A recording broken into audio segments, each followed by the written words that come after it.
Kabanata 3311. Sino ka? How dare you make trouble in our headquarters? Ilang mga preliminary grade na Divine God ng Enigmatic Sect, na naglilinang sa pag-iisa, ay nagmadaling lumabas sa mga cultivation room. Nanlaki ang kanilang mga mata nang makita ang punong tanggapan na naging dagat ng nagngangalit na apoy. Lahat sila ay matataas na pinuno na nanatili upang bantayan ang punong tanggapan. Ako ito, ang pinakamamahal mong lolo. Haha, labis na kumpiyansa ang sigaw ni Andres at sinuntok sila. Sumugod din ang iba pang mga Divine God at tinulungan siyang kabkuban ang preliminary grade na mga Divine God ng Enigmatic Sect. You're courting death. You are not in a place where you can just be presumptuous. Bagamat nabigla sila sa biglaang pagkubkob. Ang mga preliminary grade na Divine God ng Enigmatic Sect ay hindi nagpakita ng anumang senyales ng pag-urong. Bilasan mo. Pumunta at tawagan ang pinuno at ang iba pang mga Panginoon pabalik. Sabihin sa kanila na apurahan ito. Sigaw ng isang tao sa tuktok ng kanyang mga baga. Si Dustin at ang daan-daang mga alipin ng Divine Realm ay patuloy pa rin sa pagsunog at pagnanakaw saan man sila pumunta. Dahil hinarang ni Andres at ng iba pang mga Divine God ang ilang preliminary grade na Divine God na ito. Nagawa ni Dustin na sumisid ng malalim sa punong tanggapan ng walang anumang hadlang. Ang Enigmatic Sect ay may isang makapangyarihang Sect Protecting Array, na ipinasa sa kanila mula pa noong sinaunang panahon. Kaya nitong pigilan ang anumang katamtamang antas ng mga Divine God na pumasok sa kanilang punong tanggapan. Gayunpaman, ang Sect Protecting Array na ito ay idinisenyo upang ipagtanggol lamang ang punong tanggapan mula sa mga kaaway na umaatake mula sa labas. Dahil si Dustin at ang kanyang mga kasama ay hindi pumasok mula sa labas. Ang Sect Protecting Array ay nabigong gumawa sa kanila. Alam na ni Dustin ang tungkol dito noon pa man. Napakahusay ng kanyang cultivation base sa paggalugad sa lupa. Kaya naramdaman niya na may napakalakas na hanay na nakatago sa ilalim ng lupa na nakapalibot sa buong punong tanggapan ng Enigmatic Sect. Nararamdaman ko ang isang cultivation cave sa bundok na iyon, na nagsaspray ng mga makukulay na ilaw ngayon. Ito ay dapat ang cultivation cave ng matataas na antas ng mga master ng Enigmatic Sect. Kailangan kong pumunta at tingnan. Dala ang reincarnation token sa kanyang kanang kamay at ang Lane's ruler sa kanyang kaliwang kamay. Agad na sumugod si Dustin patungo sa isang bundok na napapalibutan ng walang kamatayang ambon. May mataas na uri ng kuweba para sa pagtatanim doon. Boom! Nagkalat ang mga patong-patong ng energy light curtain nang marating ni Dustin ang kuweba. Maraming malalaking array ang na-trigger ng sabay-sabay. Pumunta ka. Pinaganya niya ang reincarnation token at ang Lane's ruler at nagmadaling pumasok sa kuweba. Nagbigay ng posisyon ang Lane's ruler habang ang reincarnation token ay nagpalabas ng napakalaking transmission power. Whoosh! Sa gulat ni Dustin, dumaan siya sa lahat ng mga arrays ng walang strain at pumasok sa kuweba sa isang iglap. Alin sa reincarnation token at ng Lane's ruler ang nagpadala sa akin? Baka makatulong silang dalawa. Bulong niya sa sarili. Kinumpirma niya ngayon na sa kanyang mga magic treasures, hindi gagana sa kanya ang mga ordinaryong array na iyon. Tanging ang malalakas na array tulad ng Sect Protecting Array ng Enigmatic Sect ang makakapigil sa kanya ngayon. Sa kanyang paggalugad sa loob ng kuweba, nalaman niyang may ilang lihim na silid doon. Nakalock ang lahat ng kwarto kaya napagdesisyonan niyang sipin ang isa para buksan ito ng pilit. Ito ay isang alchemy room na may napakaraming magic pill. Ang may-ari ng kwartong ito ay talagang magaling sa alchemy. Ang mga stand sa loob ng silid ay puno ng mga bote. At isang malakas na halimuyak ng mga table tas ang tumama sa kanyang ilong. Sa sahig, may mga tambak ng lahat ng uri ng mahalagang kayamanan mula sa langit at lupa. Lahat ng mga ito ay magic herbs. Sa gitna, mayroong isang sinaunang pill refining pot. Ito ay purplish red, engraved with all kinds of mysterious rune. Walang pag-aalinlangan. Agad na ipinadala ni Dustin ang dalawang higanteng kamay at kinuha ang lahat. Kasama ang palayok, at inilagay sa kanyang bulsa. Pagkatapos, ipinagpatuloy niya ang paghahanap sa iba pang mga silid. At nakakita siya ng higit pang mga divine crystal. Magic Treasure, at Jade Slip na naglalaman ng mga kasanayan sa paglilinang ng martial arts. Inimpake niya lahat at inilagay sa kanyang space ring. Matapos kunin ang lahat, ikinawe niya ang kanyang kamay at bumulwak ang nakapaso na evil fire mula sa kanyang mga daliri. Nagliyab ang buong kuweba sa isang iglap. Samantala, sa mabituing kalangitan ng Celestial Cyan Kingdom, ginagamit ng isang grupo ng matataas na pinuno ng enigmatic sect ang kanilang mga kakayahan sa paggalaw ng katawan upang hanapin ang kinaroroonan ng kanilang mga kaaway. Ang buong cosmos ay sakop ng kanilang makapangyarihang espiritual na kahulugan.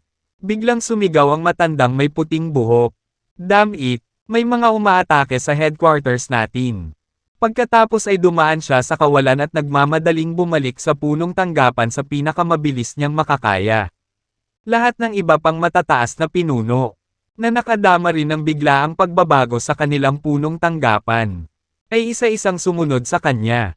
Sa punong tanggapan, patuloy na maririnig ang tunog ng away at hiyawan. Kahit sa malayo, isa na itong tambak ng mga guho. Itigil mo yan. How dare you destroy our headquarters? Dapat mamatay kayong lahat. Ang mga dagendong ay narinig mula sa malayo na parang mga kulog sa itaas ng punong tanggapan ng enigmatic sect. Unti-unting dumarating ang mga alon ng nakakatakot na aura patungo sa punong tanggapan. Dustin, bumalik na sila. Umalis na tayo. Si Peterson at Morphe ay lumitaw sa itaas ng punong tanggapan ng enigmatic sect ng sabay-sabay. Retreat. Umalis na tayo dito. Sigaw ni Dustin. Nang marinig ang kanyang mga salita, ang lahat ay lumipat sa kanya ng mabilis hanggat maaari. Lahat sila ay sumugod sa Slave Tower sa napakaikling panahon. Kinuha na ni Dustin ang Reincarnation Token at direktang na-activate ito. Whoosh! Ang Reincarnation Token ay naglabas ng isang malakas na kapangyarihan sa teleportasyon at sumugod sa kawalan kasama si Dustin. Tigilan mo siya. Dito ka lang. Hindi ka pwedeng umalis ng ganyan. Nang malapit nang mawala si Dustin, may mga malalaking kamay na umabot sa malayo at hinawakan siya. Ang mga rune ng mga utos at batas ay agad na kinuha ang buong espasyo at itinali ito ng isang kakila-kilabot na kapangyarihan ng batas. Sa lalong madaling panahon, ang buong espasyo na nakapalibot sa punong tanggapan ng enigmatic sect ay ganap na na-condense. Tulad ng isang malaking block ng yelo. Gayunpaman, wala itong epekto sa Reincarnation Token. Inilayo na lang nito si Dustin at nawala sa kawalan ng walang bakas. Boom! Boom! Boom! Ang mga matataas na pinunong ito ng enigmatic sect ay naglunsad ng mga pag-atake patungo sa kawalan kung saan siya nawala. Lahat sila ay nagngangalit ang kanilang mga ngipin sa galit. Nagkaroon ng matinding pagsabog. Isang malaking vacuum na lang ang natitira. Napakadilim at nakamamatay na katahimikan. Wala doon. Kahit na espasyo at oras. Sumunod ka sa kanya. Walang pag-aalinlangan. Ang mga matataas na pinuno ay tumalikod at nagmamadaling lumabas ng punong tanggapan. Inilabas nila ang kanilang espiritual na pakiramdam upang makita ang buong espasyo upang subaybayan si Dustin. Mamatay kayo. Mapupunta kayong lahat sa impyerno. Mga bastard. Wala silang ibang nararamdaman kundi galit. At ang kanilang mga dagendong ay nagpaalarma sa buong Celestial Cyan Kingdom. Masyadong malaki ang kaguluhan kung kaya't kahit na ang dalawang premium grade na Divine God ay na-alerto. Ang matataas na pinuno ng enigmatic sect ay binubuo ng humigit kumulang 5 medium grade at 12 dosenang preliminary grade na mga Diyos na Diyos. Lahat sila ay umungal ng galit sa buong Celestial Cyan Kingdom. At hindi nagtagal ay naakit ang atensyon ng buong cosmos. Narinig din sila ng dalawang premium grade na Divine God ng Celestial Cyan Kingdom. Bagamat ginugol nila ang karamihan sa kanilang oras sa paglilinang sa pinakamalalim na bahagi ng cosmos, sinusubaybayan pa rin nila ang lahat gamit ang kanilang isip. Anong nangyayari? Fugo. May nangyari ba sa enigmatic sect? Isang boses ang umalangaw-ngaw sa soul sea ng pinuno ng enigmatic sect. Sir, ninakawan at sinunog ang headquarters ng sekta namin ng grupo ng mga kontrabida. Hinahanap na natin sila ngayon, dagdag. Magalang na sagot ni Hugo. Nakilala niya ang may-ari ng boses na umalangaw-ngaw sa kanyang Soul Sea. Si Egbert Zug iyon. Isa siya sa 2 premium grade na banal na Diyos at ang tunay na pinuno ng Celestial Cyan Kingdom. Ang lahat ng makapangyarihang sekta sa kaharian na ito ay kailangang kilalanin muna ng 2 premium grade na Divine God bago sila magkaroon ng pagkakataong umiral at lumakas. Bukod dito, ang mga pinuno ng ilang makapangyarihang sekta dito ay sinanay ng 2 banal na Diyos. Kaya sila ay maituturing na kanilang pinagkakatiwalaang mga nasasakupan. At isa sa kanila si Hugo. Talaga? Let me check on it. Sagot ni Egbert. Sa sumunod na sandali, isang alon ng kahanga-hangang puwersang espiritual na kahulugan ang lumitaw sa mabituing kalangitan ng Celestial Cyan Kingdom at agad na bumalot sa buong universo. Isang nakakatakot na aura ang sumambulat at napuno ang buong universo sa pinakamabilis na bilis. Lahat ng buhay na nilalang sa Celestial Cyan Kingdom ay nakaramdam ng takot sa nakakakilabot na aura. Biglang nagbago ang kapaligiran sa universo. Walang nang-ahas na gumawa ng ingay. Dahil natahimik ang lahat sa gulat. Para bang isang sinaunang emperador ang bumisita. At saan man siya magpunta. Ang lahat ng walang katuturang tao ay dapat natahimik na umiwas sa kanya. Samantala, sa isang lugar sa mabituing kalangitan ng Celestial Cyan Kingdom, ina-activate ni Dustin ang reincarnation token at naghahanda na umalis. Damn it! Napansin tayo ng isa sa mga premium grade na Divine God ng Celestial Cyan Kingdom. Dustin, umalis ka kaagad sa kaharian. Sumigaw si Peterson, the Taoist ancestor. Pareho nilang naramdaman ni Morphe ang nakakatakot na aura ng premium grade Divine God. Sa kabilang banda, inilalabas na ngayon ni Egbert ang kanyang espiritual na puwersa para tingnan ang lahat ng bagay sa universo. Ano? Si Dustin yun. Yung brat na nakilala ko last time. Bigla siyang napasigaw. Namatay daw siya sa mundo ng dilim. Paano siya napadpad dito? Ngunit ito ay mabuti. This guy is too mysterious. And he's making me feel more curious about him.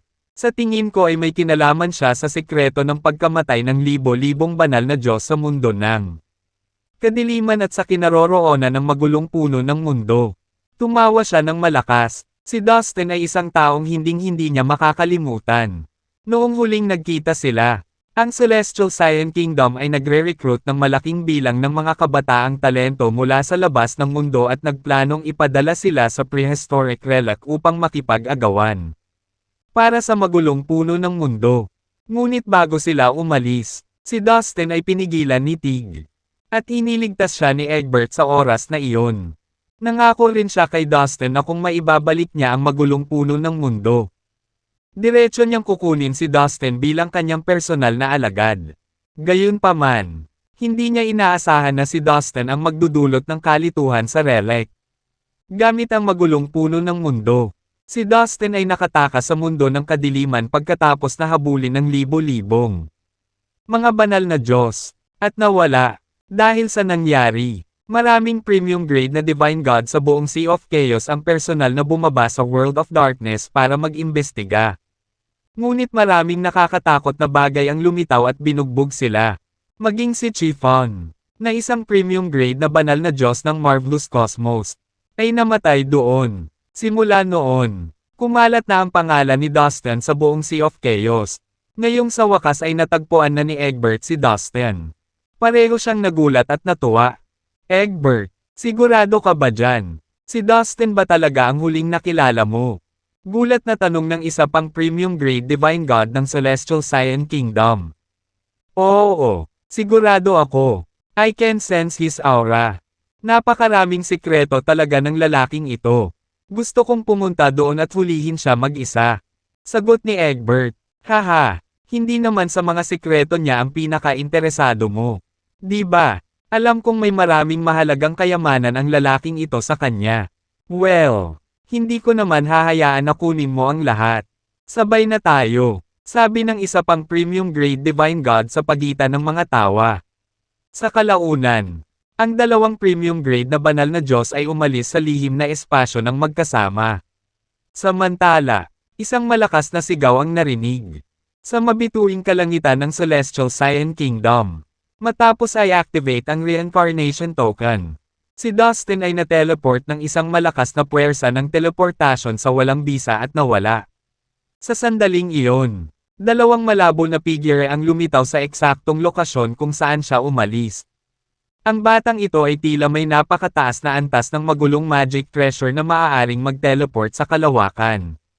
Habulin natin siya. Nag-iwan ako ng 3 omnipotent skill sa kanya. At parang hindi pa niya ginamit ang mga ito.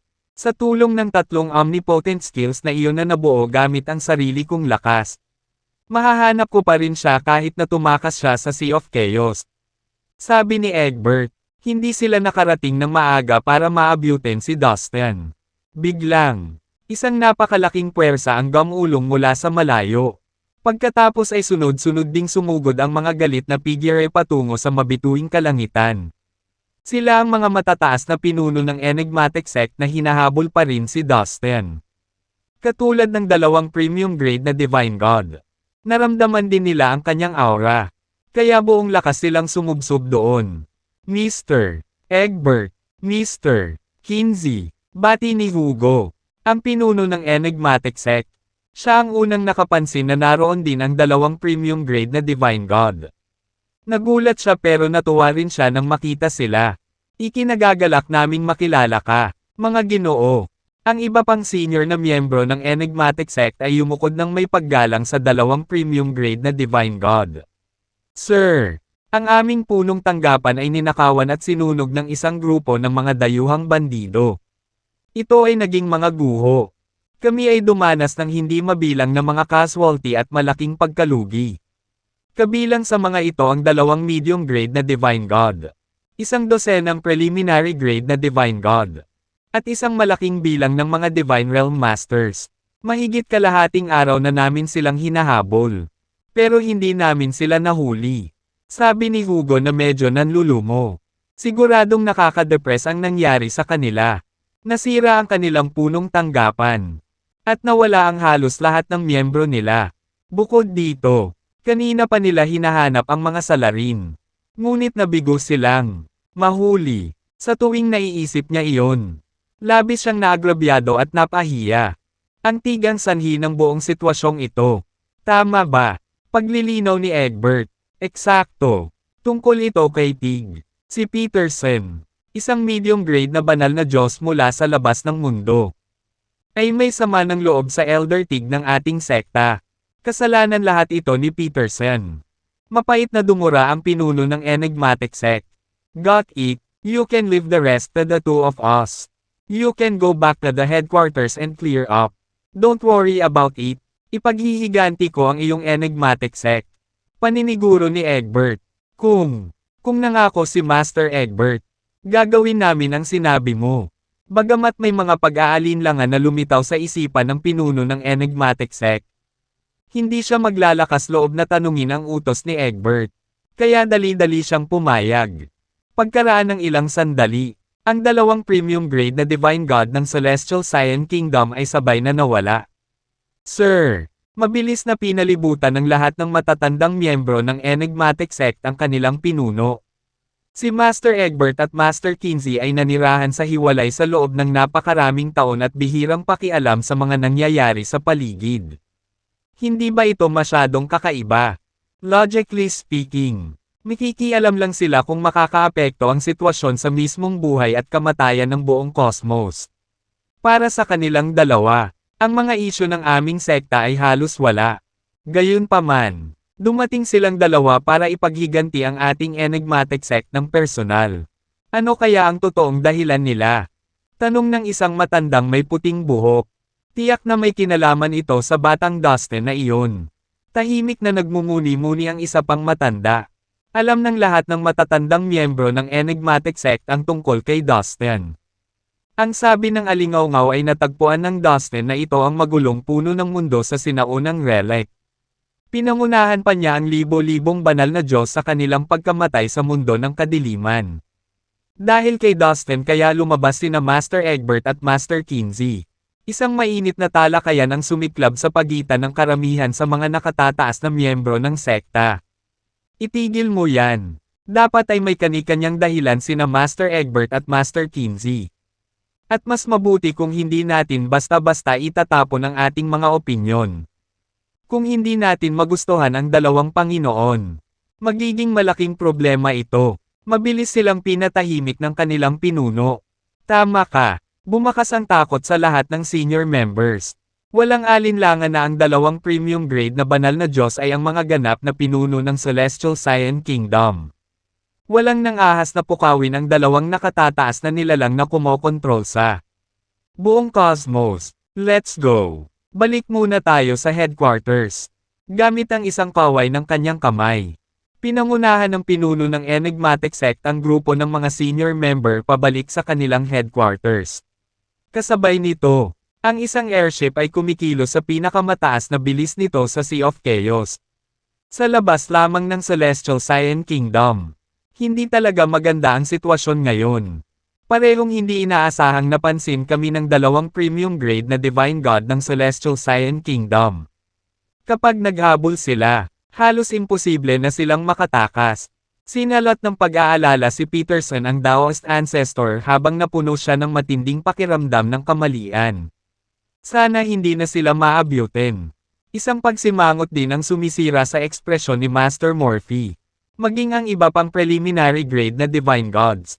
Gaya ni na Andreas at Lucian. Lahat ay may malungkot na ekspresyon na nagpapadilim sa kanilang mga mukha. Alam na alam ng bawat isa sa kanila kung gaano kakilakilabot ang isang premium grade na banal na Diyos bilang isang kaaway. We're well out of the Celestial Cyan Kingdom. Huwag kang matakot. Mabilis na siniguro ni Dustin sa kanila sa pagsisikap na may angat ang mood. Hindi mo alam kung gaano kalakas ang isang premium grade na banal na Diyos. Kung gusto tayo ng dalawang premium grade na Divine God ng Celestial Cyan Kingdom na mahirapan tayo, hahanapin nila tayo gaano man tayo kalayo. Nag-aalalang sabi ni Peterson the Daoist Ancestor. Boom! Boom! Hindi ilang sandali matapos magsalita si Peterson the Daoist Ancestor. Isang malaking palad ang biglang lumitaw at humabol sa kanilang airship. Damn it, hinahabol na nila tayo.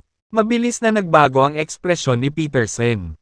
Kailangan nating tumakas. Mabilis niyang ibinuhos ang lahat ng pagsisikap upang mapabilis ang sasakyang panghimpapawid. Haha, hindi ka namin hahayaang makatakas.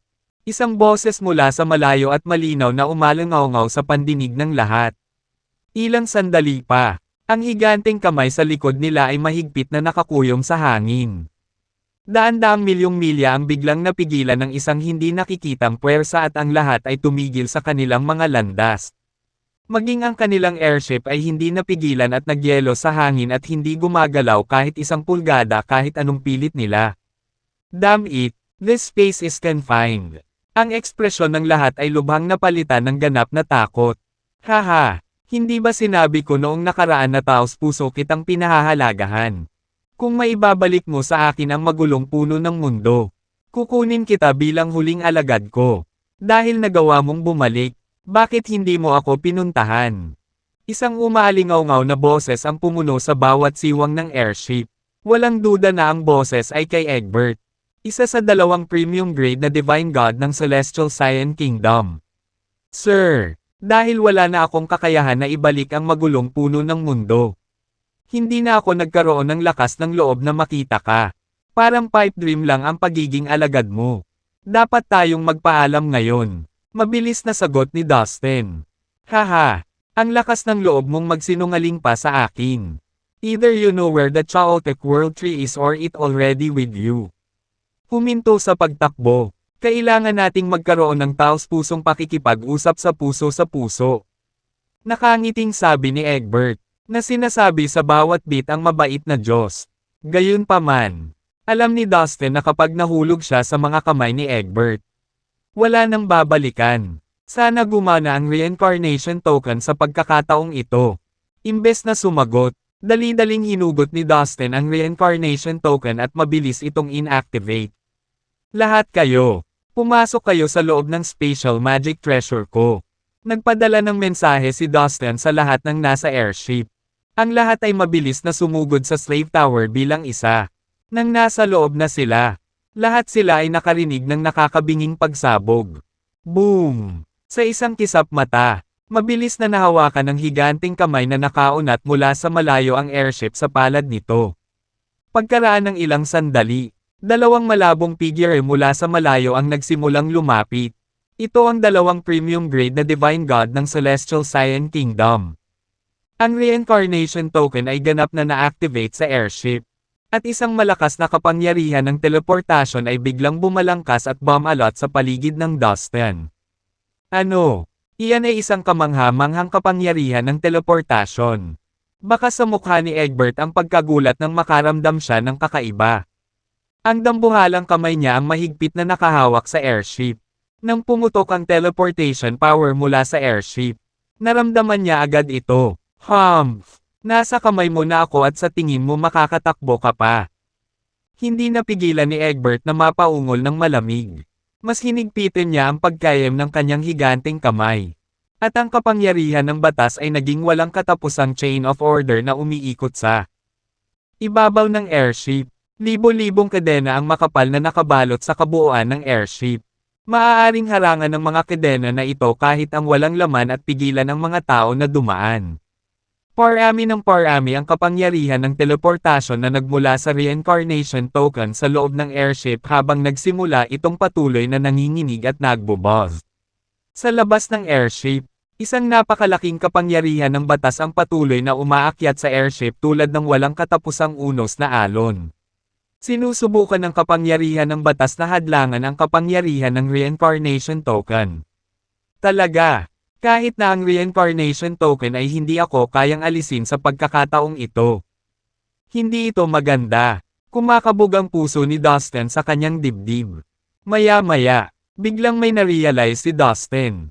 Lahat. Ilabas mo lahat ng spatial crystals na dala mo at ibigay mo sa akin. Desperadong sigaw ni Dustin. Napuno ng pagkabalisa ang lahat ng mga banal na Diyos sa Slave Tower at mabilis nilang ibinigay ang lahat ng kanilang mga special na kristal kay Dustin. Isang matinding vacuum-like force ang lumabas sa reincarnation token habang uhaw nitong sinisipsip ang lahat ng enerhiya mula sa spatial crystals. Haha! Hindi ka na makakatakas, Dustin! Huwag kang mag-abala. Isang ngiti ang gumuhit sa mga labi ni Egbert nang sumulpot siya sa tabi ng airship. Bagay ka talaga sa murang edad. Napakaraming gulo na ang ginawa mo. Ngumisi si Kinsey, na nakatayo sa tabi ng kanyang kapwa premium grade na banal na Diyos. Pag-usapan natin yan pagbalik natin. Sabi ni Egbert, sa pamamagitan ng isang pagwagayway ng kanyang kamay. Ang airship ay patuloy na lumiit sa ilalim ng malaking puwersa mula sa kanyang palad. Sa isang hakbang lang, humakbang siya pabalik sa Celestial Cyan Kingdom na hawak ang airship. Gayunpaman, sa susunod na sandali, natagpuan niya ang isang bagay na hindi inaasahan. Magkita tayo mamaya, Egbert. Umalangaw-ngaw ang boses ni Dustin mula sa loob ng airship. Ano? Nabigla si Egbert, nang maramdaman niyang wala na si Dustin sa airship. Nagbago ang ekspresyon niya. Boom! Ang sasakyang panghimpapawid ay sumabog sa maliliit na piraso gamit ang isang simpleng pagkayem ng kanyang palad. Hindi mabilang na mga piraso ang lumipad sa hangin.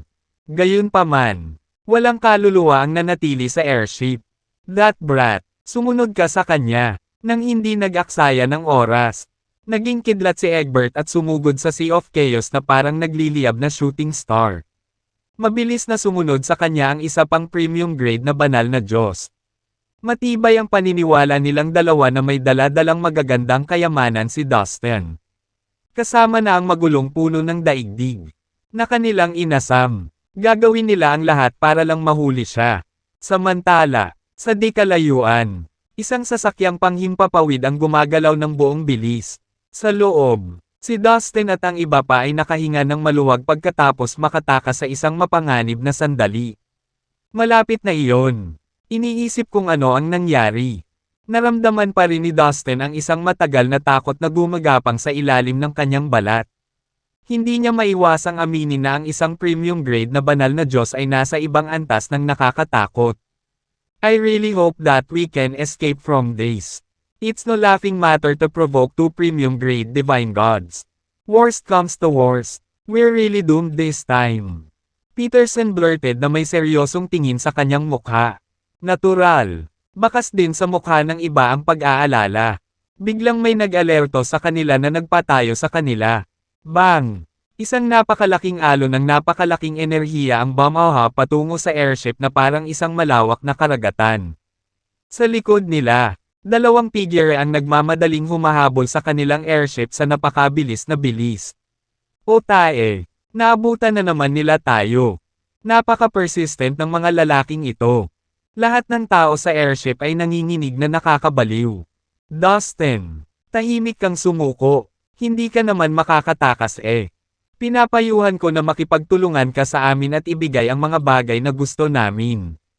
Ang mababa at madilim na boses ni Egbert ay nagmula sa malayo at umalingaw-ngaw sa airship. Ha! Ikaw na ang dapat sumuko. Matanda, wala kang mapapala sa akin.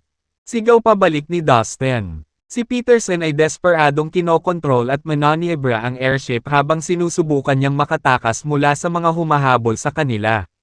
Well, huwag kang magsisi sa huli. Malamig na singgal ni Egbert. Inis sa pagmamatigas ni Dustin. Tingnan natin kung makakatakas ka dito.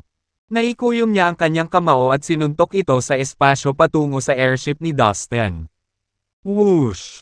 Ang espasyo kung saan matatagpuan ang airship ay agad na ikinulong ng isang nakakatakot na kapangyarihan ng batas. 10,000 kumikislap na kadena ng kapangyarihan ng batas ang lumitaw at nagkasalikop sa airship. Naging sanhi ito ng airship na tumigil sa lahat ng paggalaw nito. Damn! Nahuli na naman ang airship natin. Mabilis nilang napansin na may ginawa si Egbert para pigilan ang pag-usad ng airship nila. Nakaramdam ng takot ang lahat nang maranasan nila ang kapangyarihan ng isang premium grade na banal na Diyos. Pagkatapos, sinimulan ni Egbert na agawin ang airship mula sa malayo. Bumalik ka rito. Hawak ang airship. Hinayla ito ni Egbert patungo sa kanya ng napakadali. Sa halip na sumulong, naramdaman ni Dustin at ng iba pa na paorong ng mabilis ang airship na sinasakyan nila. Ito ay masama. Kailangan na nating umalis dito. Agad na kinuha ni Dustin ang kanyang reincarnation token at maraming spatial crystals. In the nick of time, na-activate niya ang mga ito. Swish! Ang reincarnation token ay nagpalabas ng isang malakas na puwersa ng teleportasyon at dinala si Dustin at ang iba pa sa isang espasyo na malayo sa airship. Mabuti na lang at mayroon akong token na ito. Hindi pa ako binaygo nito. Napabuntong hininga si Dustin habang nakadama ng ginhawa sa pagkakaroon ng token sa napakahalagang sandaling ito. What a sneaky bastard! Nakatakas na naman siya. Sa pamamagitan ng espiritual na kahulugan ni Egbert. Agad niyang nalaman na nawala na si Dustin at ang kanyang mga kasama sa airship. Sa inis niya, naikuyom niya ang kanyang kamao at pinisil ang airship ni Dustin. Bumagsak. Sumabog ang airship. Nagkapira-piraso, at nagkalat sa malawak na kalawakan. Tik, nawala ang isa pang advanced flying magic treasure. Sa di kalayuan, may lumabas na airship at mabilis na tumakas. Sa loob nito, napabuntong hininga sina Dustin, Peterson, Morphy, at ang iba pa nang malaman nilang kaunti na lang silang nakatakas sa kamatayan. Mula sa mga kamay ng premium grade na banal na Diyos, sa kabutihang palad. Nakuha namin ang higit sa 100 ng mga airship na ito sa mundo ng kadiliman. Napabuntong hininga si Peterson habang kinokontrol niya ang bagong airship. Hoy! Nasa buntot na naman natin sila. Sigaw ni Morphy nang maramdaman niya ang aura ng dalawang premium grade divine god. Hinahabol na naman sila. Hindi nagtagal. Isang malaking kamay na pagmamayari ni Egbert ang muling humawak sa airship. Agad namang kumilos si Dustin nang hindi nagdalawang isip. Muli niyang inactivate ang reincarnation token na nag-teleport sa kanila palabas ng airship patungo sa isang malayong espasyo. Ipinagkatiwala ng lahat ang kanilang spatial crystals kay Dustin ng una. Sa makatuwid, mayroon siyang sapat na kabayaran para sa pag-teleport ng malalayong distansya. Boom! Pagkaalis pa lang nila sa airship, nagkapira-piraso ito dahil sa galit ni Egbert. Nawawala na siya ng pasensya habang patuloy niyang banibitawan si Dustin sa pagkakahawak niya. Pagkatapos, Naglabas si Dustin ng isa pang airship na ginamit nila upang lumayo sa kanilang mga kaaway. Gayunpaman, dahil sa kamangha-manghang galing ng dalawang premium grade na Divine Gods, nasubaybayan nila ang kinaroroonan ni Dustin sa isang segundo. Kaya naman agad silang nahabol kahit paminsan-minsan ay nawawala. Sa buong proseso ng Wild Goose Chase, mas maraming airship ang mabilis na nawasak. Egbert at Kinsey ay kaya paulit-ulit. Ang tanging layunin nila ay makuha si Dustin. Gayunpaman, hindi rin dapat maliitin ang tiyaga ni Dustin. Sa tulong ng reincarnation token, paulit-ulit siyang nakatakas palayo sa kanila.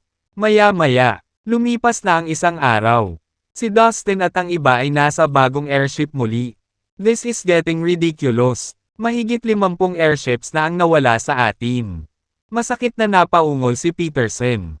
Ang bawat isa sa mga airship na iyon ay may matinding halaga. Lahat sila ay mga high-level flying magic treasures na madaling maglayag sa Sea of Chaos. Kahit na ang pagkuha ng isa ay isa ng napakalaking kapalaran. Ngunit ngayon, nawala na sila ng 50 sa mga airship na ito sa napakaikling panahon. Kailangan nating makahanap ng mas mahusay na solusyon. Ang mga airship na ito ay hindi walang limitasyon. Maya-maya, mauubos natin sila at wala na tayong paraan para makatakas, sabi ni Morphe habang nagngangalit ang mga ngipin. Malinaw niyang alam na kailangan nilang gawin ang isang bagay bago tuluyang makuha ng dalawang premium grade na Divine God silang lahat. May idea talaga ako, biglang sabi ni Dustin. Halatang hindi kaaya-aya ang mukha nito. Master Morphe, paano kung pasukin natin ang mundo ng kadiliman? Nasabi na rin ni Dustin ang nasa isip niya. Tiyak na sapat, kahit para sa kanya. Ito ay isang matigas na panukala na gawin. Ang mapangahas na ideyang iyon ay panandalian ding sumagi sa isip ko kanina. Pero hindi ko inaasahan na seryoso mong imumungkahi iyon. Matapat na sagot ni Morphe. Nagulat ang lahat ng nasa airship sa mungkahi ni Dustin. Alam ng lahat kung gaano kakilakilabot ang mundo ng kadiliman. Naranasan na nila ito noon pa man. Hanggat maaari ay ayaw na nilang ipagsapalaran ang pagpunta muli sa lugar na iyon. Alam kong walang katotohanan, pero alam ninyong lahat na ito lang ang pagkakataon natin. Kung hindi, mayroon bang may mas mahusay na ideya kung paano natin sila maaalis? Mariing sabi ni Dustin. Natahimik ang lahat. Sa pag-iisip, napagtanto nilang tama si Dustin. Walang paraan para makatakas sila sa dalawang makapangyarihang premium grade na Diyos na may anumang normal na paraan. Kung hindi dahil sa ganap na teleportasyon ng reincarnation token, sila ay nahulog na sa mga kamay ng kanilang mga kaaway mula sa Celestial Cyan Kingdom. Crap! Nandito na naman sila. Habang tinitimbang ng lahat ang mungkahi ni Dustin. Napansin ni Peterson sa pamamagitan ng kanyang espiritual na pakiramdam na sina Egbert at Kinsey ay nahuli na sila.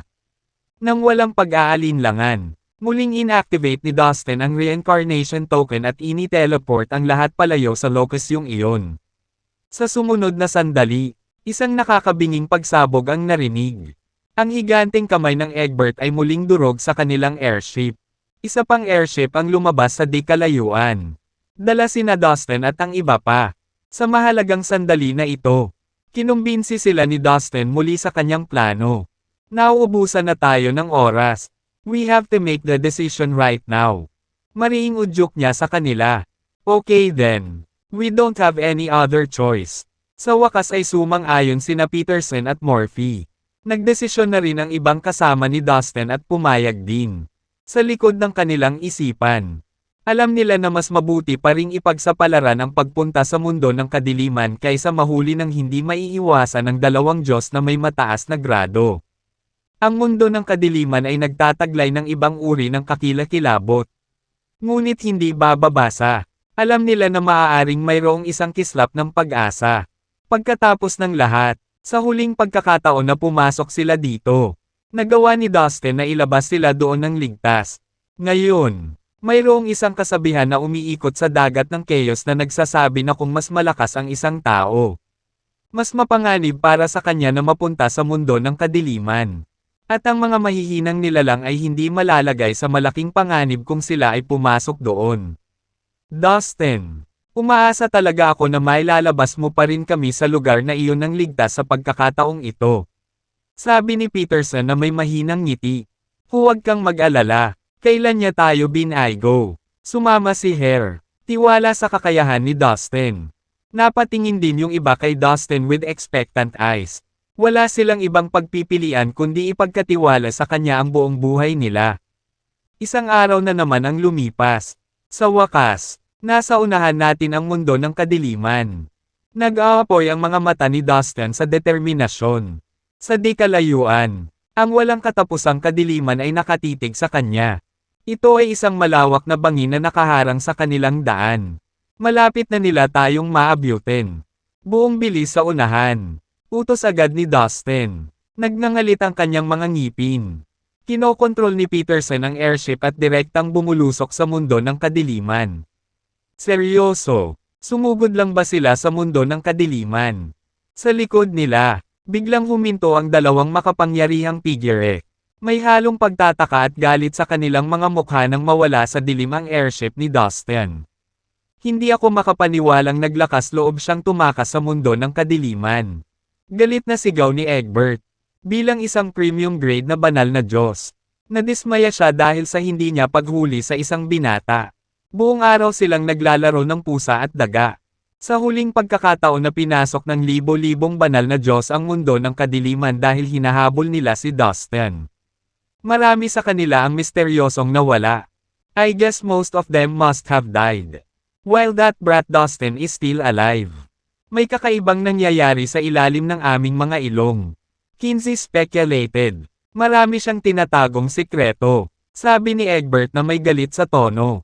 Ang dalawang premium grade na Divine God ay nakatayo sa gilid ng mundo ng kadiliman at tiningnan ito ng mabuti. Ano sa tingin mo? Dapat ba tayong pumasok sa loob? Tanong ni Kinsey. Si Egbert naman ay nagdadalawang isip. Pagkatapos ng lahat, ang Chiefan mula sa Marvelous Cosmos ay namatay doon. Mag-ingat tayo habang sinusubukan nating abutin sila.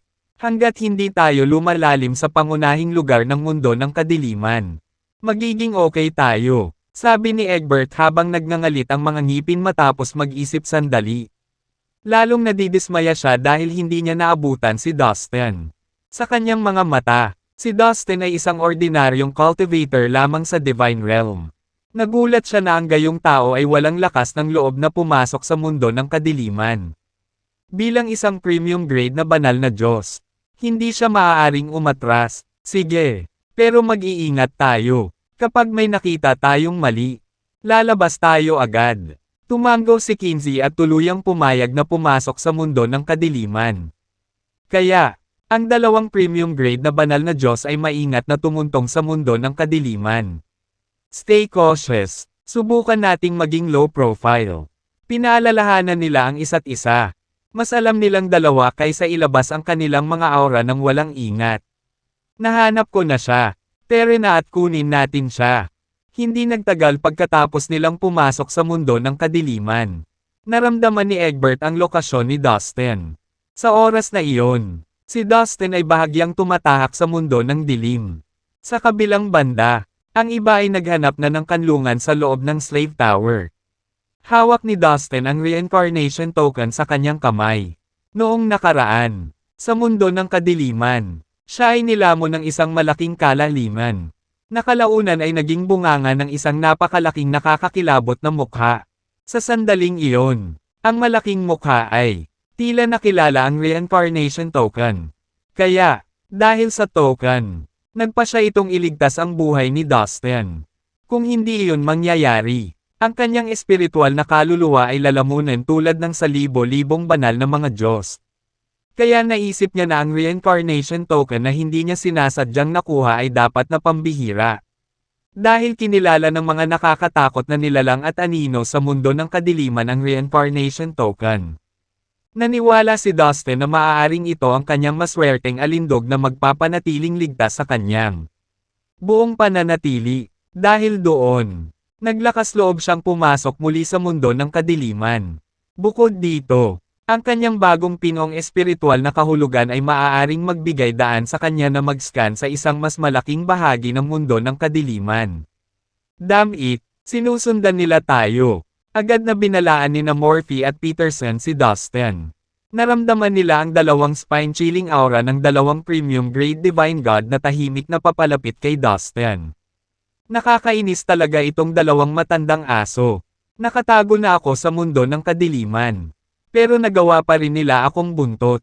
Walang magawang sabi ni Dustin. Talagang makapangyarihan ang lalim ng perception ng mga premium-grade na Divine God na iyon.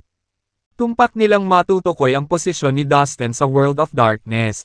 Napabuntong hininga si Peterson. Hindi naman. Siguro gumamit sila ng ilang lihim na kasanayan kay Dustin na tiyak na matukoy ang kanyang lokasyon.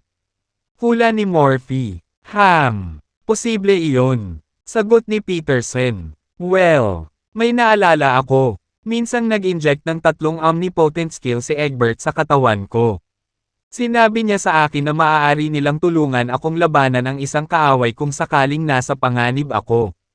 Gayunpaman, hindi ko pa sinubukang gamitin ang mga ito. Ang mga ito ay lubhang mahiwaga at perpektong isinama sa aking laman at dugo. Minsan, nakakalimutan ko na meron nga pala sila. Sabi ni Dustin nang tumama sa kanya ang realization. Well, walang duda na ginamit ni Egbert ang 3 omnipotent skills na itinanam niya sa katawan mo para malaman ang bawat galaw mo. Sinabi ni Peterson nang may katiyakan. Oh yeah. Well, kung itataboy ko itong 3 omnipotent skills, hindi magiging madali para kay Egbert na maramdaman ako. Sabi ni Dustin. Huwag. Sigaw ni Peterson at mabilis na pinahinto si Dustin. Ang 3 omnipotent skills na iyon ay naglalaman ng aura ng isang premium grade na banal na Diyos. Kung itataboy mo sila, hindi mabilang na nakakatakot na mga nilalang sa mundo ng kadiliman ang tatarget sa iyo. Ang kahihinatnan ay magiging kakilakilabot. Nakalimutan mo na ba na si Chiffon mula sa Marvelous Cosmos, isang napakalakas na premium grade na banal na Diyos, ay namatay sa mundo ng kadiliman. Sa kabaligtaran, ang ilang mahihinang nilalang ay maaaring makapasok at makalakad ng ligtas sa mundo ng kadiliman. Sabi ni Peterson. Nagulat si Dustin sa sinabi ni Peterson. Gayunpaman, sa sandaling iyon, haha, sa tingin mo makakatakas ka sa pamamagitan ng pagtatago sa mundo ng kadiliman. Huwag kang masyadong walang muwang. Dustin, sumuko ka na lang para walang masaktan. Isang nakakatakot na boses ang narinig ni Dustin. Pagkatapos, sa pamamagitan ng kanyang espiritual na kahulugan, napansin niya na ang dalawang figure ay tahimik na tumatakbo patungo sa kanya mula sa malayo. Sila ang dalawang premium grade divine gods mula sa Celestial Cyan Kingdom. Sa kanyang pagtataka, maingat silang kumilos. Mukhang ang dalawang matandang ito ay takot din sa mundo ng kadiliman. Napaisip si Dustin sa sarili. Hindi nagtagal. Ang dalawang premium grade na Divine God ay palapit ng palapit kay Dustin. Dustin, alam kong master mo si Peterson at magkasundo kayong dalawa. Inimbestigahan ko ang background ni Peterson at nalaman kong nagmula siya sa 3,000 malaki at maliliit na universo. Haha, dapat kaakibat ka rin doon. Well, mas mabuting huwag mo nang subukang tumakas sa pagkakataong ito. Alam mong hindi ka makakatakas sa akin. Kung hindi ka sumuko sa sandaling ito, pupunta ako sa 3,000 malalaki at maliliit na sansinukob upang hanapin ang iyong bayan. Sa panahong iyon, ang lahat ng iyong mga mahal sa buhay ay hindi na makakatakas. Sisiguraduhin kong maghahirap silang lahat dahil sayo. Pag-isipan mo. Umalangaw-ngaw ang boses ni Egbert sa soul scene ng Dustin sa pananakot. Damn it, alam na ng matandang ito na nagmula ako sa 3,000 malaki at maliliit na universo. Ang mga bagay ay hindi na maaayos ngayon. Napaisip si Dustin sa sarili. Alam ng lahat na ang pagpukaw sa isang premium grade na banal na Diyos ay kasuklam-suklam. Kung pupunta si Egbert sa 3,000 malaki at maliliit na universo, lahat ng may kaugnayan kay Dustin ay haharap sa matinding galit ng isang mabigat na premium grade na Diyos na Diyos.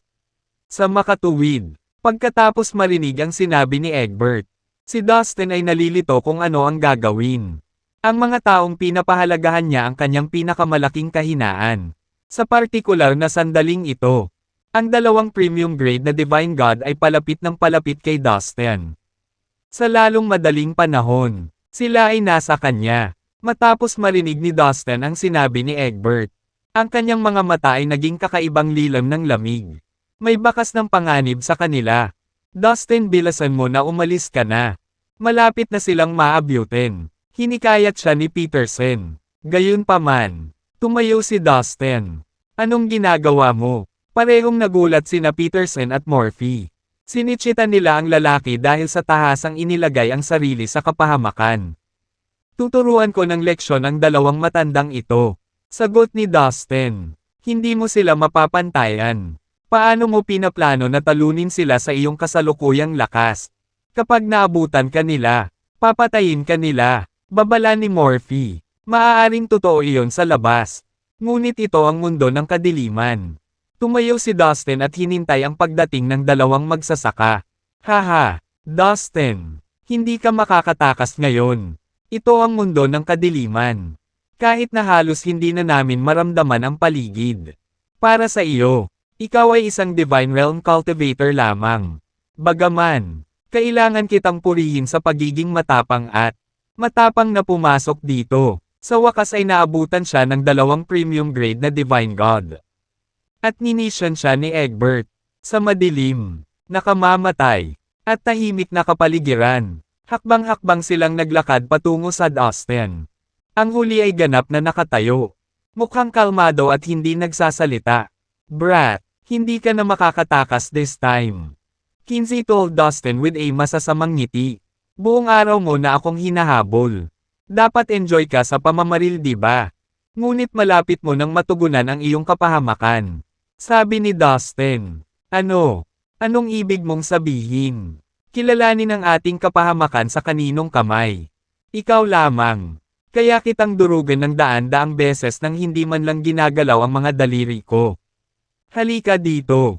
Natarante si Egbert sa kalmadong ekspresyon ni Dustin. Lingid sa kanilang kaalaman. Ang espiritual na pakiramdam ni Dustin ay nakatarget at nakalock sa tatlong hibla ng nakatagong enerhiya sa isang malayong sulok ng kanyang katawan. Ang mga hibla na ito ay ipinasok sa kanyang katawan ni Egbert. Ang bawat isa sa kanila ay naglalaman ng isang napakalakas na kasanayang makapangyarihan sa lahat. Kalahati. Nang maibigay na sila ni Egbert kay Dustin, umaasa siyang makukuha ni Dustin ang magulong puno ng mundo para sa kanya. Iyon ang tanging layunin sa likod ng pagbibigay kay Dustin ng mga kasanayang ito. Hindi pa ito ginamit ni Dustin noon. Ngunit ngayon na ang oras. Ang kanyang espiritual na pakiramdam ay nakatarget sa tatlong omnipotent na kakayahan sa kanyang katawan. At pagkatapos ay na-activate ang mga ito ng biglaan. Boom! Boom! Boom! Ang tatlong omnipotent skills ay sabay-sabay na sumabog at sumabog sa malayo sa halip na tamaan ang mga banal na Diyos. Kaagad, isang surge ng enerhiya ang kumalat sa lahat ng direksyon. Ang isang malaking lugar ng espasyo sa kanilang paligid ay gumuho. At ang isang malaking bilang ng mga fragment ng espasyo ay nagsimulang nakalawit ng baliw sa hangin. Brat, na-activate mo talaga ang omnipotent skills na yan. Baliw ka ba? Gusto mo bang mamatay? Ito ang mundo ng kadiliman. Parehong nabigla at nagalit si Egbert. Malaki rin ang pagbabago ng mukha ni Kinsey. Dustin, ang mga kahihinatnan ay magiging seryoso kung ipagpapatuloy mo ito. Ang omnipotent skills na iyon ay naglalaman ng aura ni Egbert na nagpapakilala sa kanya bilang isang premium grade na banal na Diyos. Ngayong na-activate mo na sila, ang mga nakakatakot na nilalang sa mundo ng kadiliman ay maaalerto sa kanyang presensya. Hindi magandang senyales iyon. Maging sina Peterson at Morphy ay medyo nabigla. Pinag-uusapan ng mga tao mula sa buong Sea of Chaos kung gaano kapanganib ang mundo ng kadiliman kamakailan. Ito ang magiging pinakamapanganib na bagay kailanman kung ang isang premium grade na banal na Diyos ay pumasok sa mundo ng kadiliman. Huwag kang mag-alala. Ang dalawang iyon ang tunay na premium grade divine gods dito. Kung may lalabas man na nilalang mula sa mundo ng kadiliman, sasalakayin muna nila ito. Sasamantalahin ko ang pagkakataong makatakas. Mahinang sagot ni Dustin. Hawak-hawak ang reincarnation token sa kanyang kamay. Sa katunayan, ang reincarnation token ang naging pinakadakilang trump card niya mula nang matagpuan niya ito. Sa isa sa kanyang mga naunang laban. Ang napakalaki. Kakilakilabot na mukha ay pinakawalan pa siya pagkatapos makilala ang reincarnation token. Sumama ka sa akin. Brat. Sa sandaling iyon, labis na nabalisa si Egbert at iniunat ang isang malaking kamay upang hawakan si Dustin. Gusto niyang alisin ang lalaking ito sa mapanganib na lugar na ito sa lalong madaling panahon. Boom!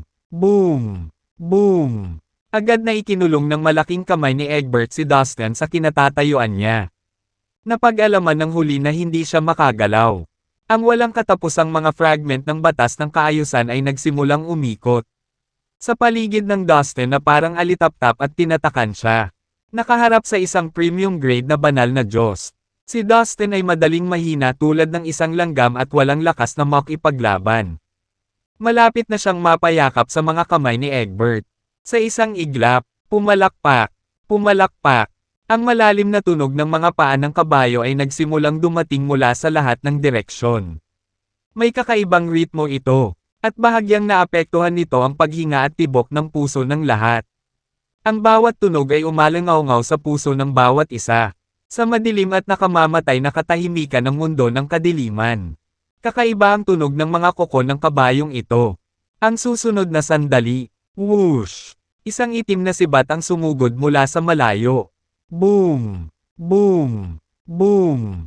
Ang malaking kamay ni Egbert na akmang hahawakan ng tuluyan kay Dustin ay nabasag at sumabog on the spot dahil sa tamaan ng sibat. Namutla sa takot ang mukha ni Egbert at mabilis itong umatras. Wala na ang kalahati ng kanang kamay niya. Isang dagwang bukol na lang ang natitira.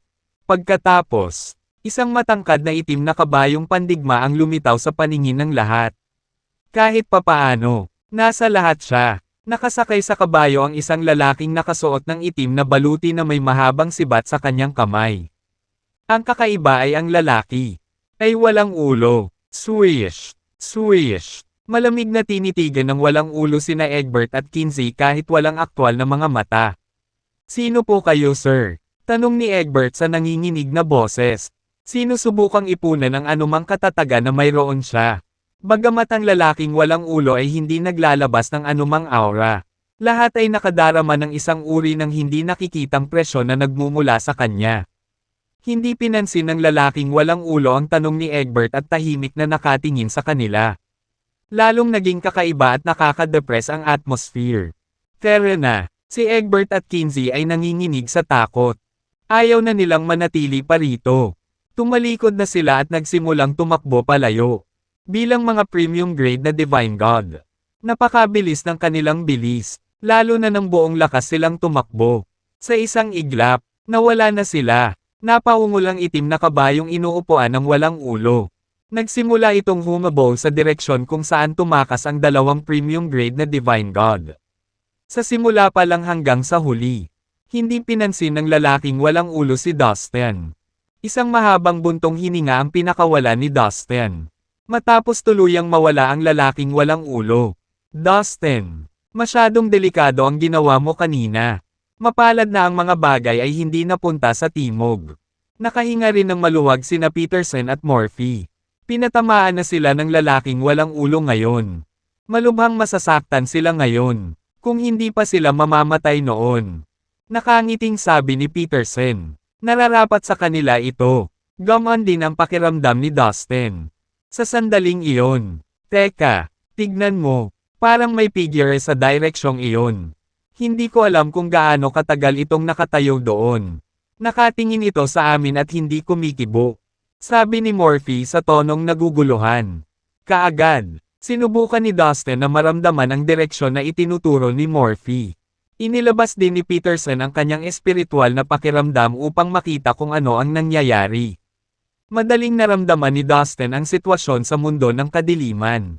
Bilang isang medium grade na banal na Diyos, si Peterson ay maaari ding malabo na makaramdam ng ilang bagay dito. Sure enough, may tao dyan. Bulalas ni Dustin at Peterson. Sa direksyon na itinuro ni Morphy ay nakatayo ang isang figure. Ganap na hindi gumagalaw sa madilim na espasyo. At walang tigil na nakatitig sa kanila. Agad na ginamit ni Dustin ang kanyang espiritual na kahulugan. Gayunpaman, Ang kakaibang anino ay nagbuga ng ambon ng madilim at malabong liwanag, na naging dahilan para mahirap para kay Dustin na makita ang kanyang tunay na mukha. Ang figure ay hindi gumagalaw ng 1 pulgada, ni hindi siya naglabas ng anumang kaila-hilakbot na aura. Gayunpaman, naramdaman ng lahat na nagsimulang matuyo ang kanilang lalamunan at ang kanilang mga likod ay biglang nanigas. Ito ay talagang isang tunay na reincarnation token. Isang mahinang boses ang umalangaw-ngaw sa kung saan. Malabo at matigas ang tono niya. Mukhang matagal na siyang hindi nagsasalita. Whoosh! Nagsimulang manginig ang reincarnation token sa kamay ni Dustin. Pagkatapos, mabilis itong lumipad at nahulog sa kamay ng figure sa malayo. Damn it! Namutla ang mukha ni Dustin sa takot. Halos sumugod siya para subukang bawiin ang kanyang mahalagang token. Ang reincarnation token ay masyadong mahalaga kay Dustin. Gayunpaman, sinabi sa kanya ng kanyang katinoan na ang mahiwagang figure sa kanyang harapan ay dapat na napakalakas. Sa di kalayuan, nakuha ng figure ang reincarnation token at tiningnan ito ng mabuti. Hoy! Token ko yan! Mangyaring ibalik ito sa akin. Sigaw ni Dustin sa figure pagkatapos niyang maglabas ng lakas ng loob. Walang sagot. Pagkatapos, saglit na nagyelo ang kapaligiran. Sinuri ng figure ang reincarnation token. Kapag muling lumitaw ang reincarnation token, muling magbubukas ang daan ng reincarnation. Mukhang nakatakdang mangyari ulit ang lahat. Isang malalim at mahinang buntong hininga ang pinakawala ng figure. Bigla niyang sinulyapan si Dustin ng malamig at nagtanong. Saan mo nakuha ang reincarnation token?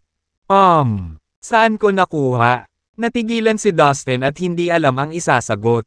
Mas alam niya kaysa sabihin sa misteryosong figure na ninakaw niya ang token mula sa isang patay na dragon. Kalimutan mo na ito. Hindi mahalaga kung paano mo nakuha ang token na ito. Dapat ay nagpasya pa rin ito. Baka ikaw ang napili, sabi ng figure. Sa sumunod na sandali, may nangyaring hindi inaasahan. Swoosh! Ang reincarnation token ay bumulwak at dumapo sa kamay ni Dustin. Go! Masyadong delikado ang lugar na ito. Babala ng figure kay Dustin at iwinagayway ang manggas. Biglang, ang buong espasyo ay nagsimulang umikot ng mabilis. Ang kanyang katawan ay nabalot ng isang malaki at dinamikong puwersa. At itinapon sa malayo sa napakabilis na bilis. Sa sumunod na sandali, nang natauhan si Dustin, natagpuan niya ang kanyang sarili na nakatayo sa gilid ng mundo ng kadiliman. Lumabas si Peterson sa slave tower at hinimok si Dustin. Dustin, let's go! Agad niyang inilabas ang airship at pinasok ito kasama si Dustin. Masyadong maraming nakakatakot na pag-iral na nakatago sa mundo ng kadiliman. Hindi na tayo dapat bumalik dito maliban kung ito ay isang sitwasyong buhay o kamatayan. Parehong bulalas ni Peterson at Morphe. Noon, malayo na ang airship sa mundo ng kadiliman. I wonder how those two divine gods from the celestial Cyan Kingdom are doing. Pagtataka ni Dustin. Sigurado ako kung nakaligtas sila. Dapat sila ay malubhang nasugatan. Ang pagiging target ng mga nakakakilabot na nilalang sa mundo ng kadiliman ay hindi magkakaroon ng magandang wakas. Sagot ni Peterson. Boom! Boom! Boom! Sa sandaling iyon, isang kakilakilabot na alon ng enerhiya ang kumalat mula sa malayo, na naging sanhi ng kalapit na magulong espasyo upang manginig ng husto. Yung lalaking walang ulo, napasigaw sa gulat sina Peterson at Morphe.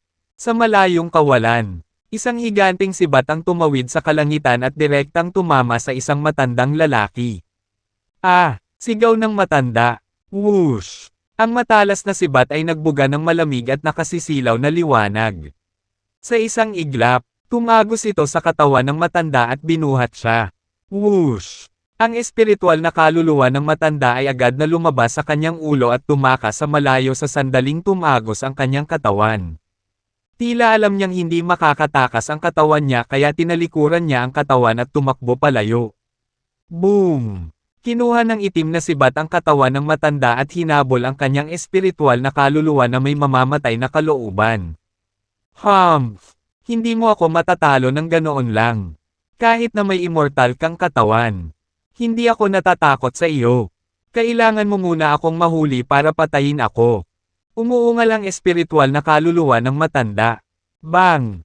Ang espiritual na kaluluwa ng matanda ay sumabog ng husto at naging libo-libong maliliit na kislap na bumaril sa lahat ng direksyon. Boom! Ginamit ng lalaking walang ulo ang kanyang itim na sibat, na nagbuga ng itim na liwanag na nakakagigil sa gulugod, para iangat ang katawan ng matanda. Iniwalas niya ito sa ere habang pinapatay nito ang karamihan sa mga ilaw sa lugar. Gayunpaman, mayroon pa ring pagwiwisik ng mga ilaw ng espiritual na kaluluwa ng matanda na nagawang tumakbo sa malayo. Sa kasamaang palad, nakatakas siya. Napabuntong hininga si Peterson nang maramdaman niya ang nangyari.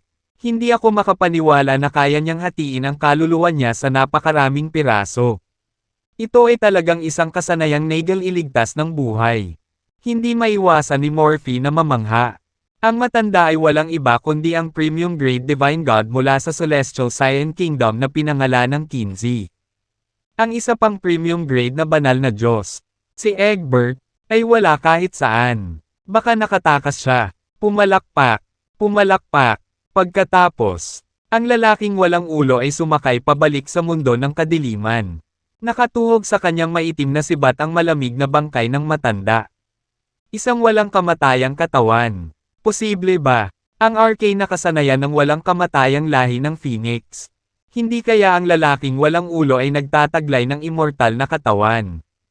Biglang napasigaw si Morphe sa realisasyon sa mahinang boses habang nakatingin sa likuran ng lalaking walang ulo. Ano? Ang arcane skill ng walang kamatayang lahi ng Phoenix. Hindi ako naniniwala. Napasigaw si Peterson sa gulat. Ang walang kamatayang lahi ng Phoenix. Ano iyon? Ito ang unang pagkakataon na nakarinig si Dustin ng ganoong karera. Ang walang kamatayang lahi ng Phoenix ay isa sa mga maalamat na lahi sa universo. Ito ay isang pag-iral na maihahambing sa tunay na lahi ng dragon. Ipinaliwanag ni Peterson. Talaga bang umiral ang mga maalamat na lahi na ito? Saan sila nagtatago at ano ang kanilang tinatago? Naguguluhang tanong ni Dustin. Kung tutuusin, kakaunti lang ang karanasan ni Dustin sa paggalugad sa Sea of Chaos. Nakakita na siya ng maraming uri ng mga bihirang lahi, maging ang ilang mga nilalang mula sa ilang mga dayuhan na espasyo. Gayunpaman, hindi siya nakatagpo ng anumang maalamat na hayop, tulad ng mga dragon at phoenix. Ang mga maalamat na hayop ay karaniwang nakatira sa pinakamataas na universo. Siyempre hindi mo pa sila nakikita noon. Sabi ni Morphe, may supreme universe ba talaga? Tanong ulit ni Dustin. Nagkaroon ng mababang uri ng universo, middle grade na universo, mataas na uri ng universo, at pinakamataas na universo. Bukod dito, mayroon ding mga basurang universo. Nakita na ni Dustin ang lahat ng uri ng universo maliban sa isang pinakamataas na universo. Marahil ito ang dahilan kung bakit hindi niya nakilala ang isang pambihirang dragon o isang phoenix. Siyempre, gayunpaman, ang pinakamataas na universo ay lubos na eksklusibo. Ang mga ordinaryong nilalang ay hindi basta-basta makapasok sa mga universo na iyon. Sabi ni Morphe, nakita ko, tumango si Dustin. Master, uuwi na ba tayo? Napatingin si Dustin kay Peterson. Nagsimula siyang makaligtaan ang 3,000 malaki at maliit na universo. Lalo na ang mga nilalang mula sa fallen immortal cosmos. Kung tutuusin, matagal na silang umalis. Oo. Babalik muna tayo sa 3,000 malaki at maliliit na universo. Panahon na para magtatag ng kaayusan sa mga universo na iyon. Dustin, pagkatapos nating ayusin ang mga bagay doon, pumunta tayo sa isang mapanganib na lugar at magsama-sama ng mga kayamanan. Sabi ni Peterson, isang mapanganib na lugar. Kumuha ng ilang kayamanan. Natigilan si Dustin. Tama iyan. Si Tig ay palaging gustong malaman ang isang sikreto mula sa akin sa loob ng maraming taon. Well, ito ay tungkol sa mapanganib na lugar na iyon. Iyon ang dahilan kung bakit siya ay walang humpay sa pag-atake sa akin. Ngunit hindi ako direktang patayin. Pag-usapan natin ito mamaya. Sa ngayon, bumalik muna tayo sa 3,000 malaki at maliliit na universo. Sabi ni Peterson. Oo. Magulo sa 3,000 malaki at maliliit na universo. Kahit na ang sinaunang kasunduan sa kapayapaan ay sinira ng mga kasuklam-suklam na Diyos na iyon. Dapat natin silang turuan ng leksyon. Sabi ni Morphe at nagngangalit ang mga ngipin. Humph! Kailangan kong ipaghiganti ang fallen immortal cosmos. Malamig na sabi ni Dustin. Pagkatapos, lumipad sila pabalik sa direksyon ng 3,000 malaki at maliliit na universo. Halos kalahati ng mga premium-grade airships ay nawasak sa ilalim ng pag-atake ng 2 premium-grade Divine God ng Celestial Cyan Kingdom. Mga 40-50 airship lamang ang naiwan sa kanilang arsenal. Gayunpaman, ito ay higit pa sa sapat para sa kanila. Ang bawat isa sa mga sasakyang panghimpapawid na ito ay napakahusay, na may kakayahang malayang maglakbay sa dagat ng chaos at harapin ang lahat ng uri ng mga panganib. Ito ay isang mahabang daan pabalik sa 3,000 malaki at maliliit na universo. Ilang araw sa kanilang paglalakbay, nagsimulang magtanim si Dustin sa isang lihim na silid. Samantala, sa 3,000 malaki at maliliit na universo, nagsimula ang isang panahon ng kaguluhan. Parami ng parami ang mga banal na Diyos na lumitaw sa maraming mundo at mabilis na itinatag ang kanilang sariling mga puwersa. Hindi na sila mga nilalang ng mga alamat, kundi mga namamahala sa mundo at nag-utos sa lahat ng lahi. Nang walang mga paghihigpit ng sinaunang kasunduan sa kapayapaan, ang 3,000 malaki at maliliit na universo ay ganap na naging palaruan para sa mga banal na Diyos. Ang 3,000 malaki at maliit na sansinukob ay isang grupo ng napakalaki at kamangha-manghang mga sansinukob. Napakaraming universo ang nagtipon upang bumuo ng isang pamayanan sa universo sa napakalaking sukat na maaari itong tawaging isang himala sa dagat ng chaos. Iyon ay kung gaano ito bihira. May mga basurang universo, mababang uri ng universo, at nasa gitnang baitang na universo na pinagsama-sama sa komunidad. Wala kahit isang mataas na grado na universo ang matatagpuan. Gayunpaman, hindi pa gaanong katagal, isang kaganapan ng Humanig sa lahat sa 3,000 malaki at maliliit na universo. Out of the blue, biglang tumaas ang grade ng Divine Beings World mula sa pagiging mababang grade hanggang middle grade. At pagkatapos ay tumaas sa pagiging high grade. Pagkatapos nito, bigla itong nawala. Ang ilan sa mga banal na Diyos ay matapang na nahulaan na ang mundo ng Divine Being ay maaaring na-upgrade sa isang pinakamataas. Karaniwang kaalaman na ang mga kataas-taasang mundo at mga universo ay kadalasang hindi natutuklasan. Sa lalong madaling panahon, halos lahat ng banal na Diyos sa 3,000 malaki at maliliit na universo ay nagtangkang hanapin ang kinaroroonan ng mundo ng Divine Being.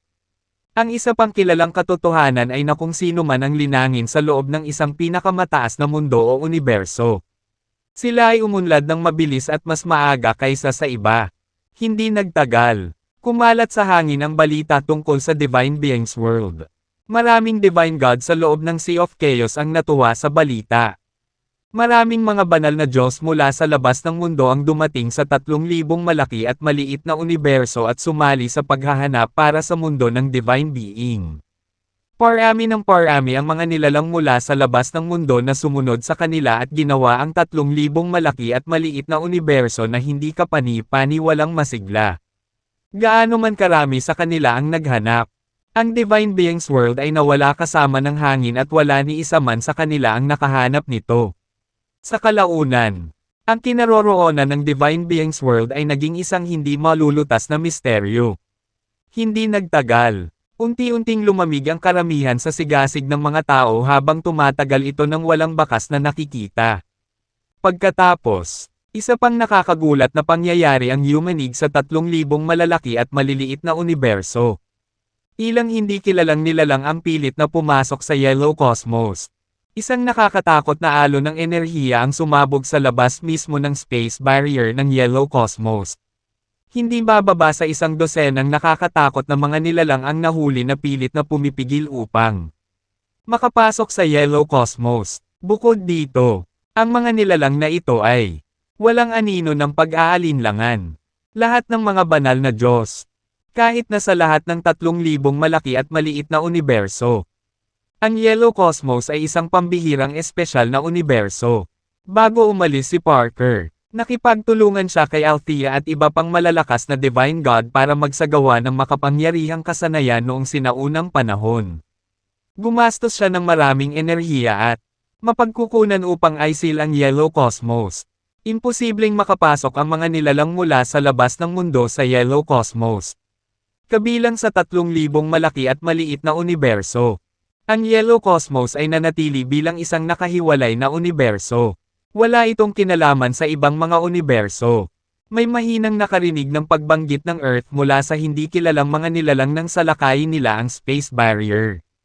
Nahulaan agad ng ilang tao na ang layunin ng hindi kilalang mga nilalang ay ang maalamat na sinaunang planeta. Ang Earth. Ang daigdig ay dating isang sikat na sinaunang cultivation planeta sa 3,000 malaki at maliliit na universo. Noong sinaunang panahon, ang Earth ay nagsilbing isa sa mga sentral na lugar ng 3,000 malaki at maliliit na universo. May bulong-bulungan na ang mga maalamat na banal na Diyos tulad nina Parker, Althea, Emperor Hyder, Hakath, at Elliot ay nagmula sa Earth.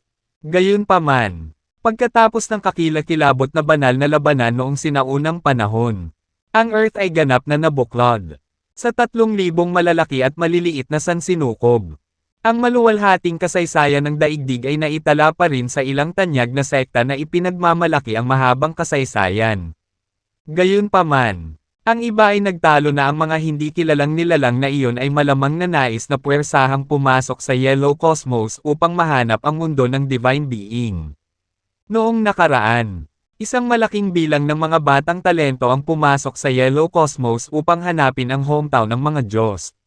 Ito ay sa Yellow Cosmos kung saan sila dinala sa Divine Being's World. Maraming teleportation channel sa Yellow Cosmos ang maaaring direktang kumonekta sa Divine Being's World. Ngayong nawala na ang Divine Being's World, inakala nilang makakahanap sila ng teleportation channel sa Yellow Cosmos.